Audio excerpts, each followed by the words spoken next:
Hello, traders. FX Pip Collector here. Today is Friday, May 2nd. This is my analysis for gold. If you haven't done so yet, definitely do check out my free Discord group, which is linked down here in the corner at the end of the video. And make sure to check out my website, fxpipcollector.com. Watch the video on the home screen to learn more. So gold did push a little bit past my target right here, which was the 138% that I was talking about yesterday, but it really didn't push past it by much, which means that this still could apply what I said yesterday, which is that this is still an impulsive down wave A.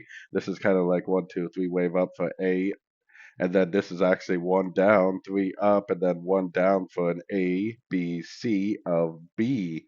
If that's true, then potentially this is going to go up and make a wave C throughout the day. Now, today is non-farm payroll news. That's a very big news event.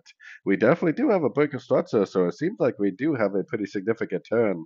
If this really is an A and a B and a C, then it would be an A, B, C of B. Then once the wave B is over, it would probably go back down because on the higher time phase, if this really is a wave 4 of wave 3, then it needs to make a much larger correction.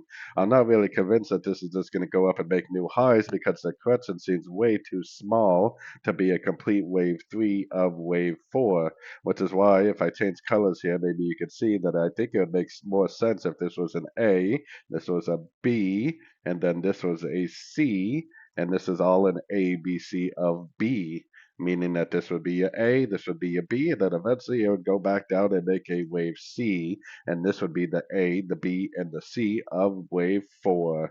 I definitely think that's the most likely scenario, but we'll just have to watch and see.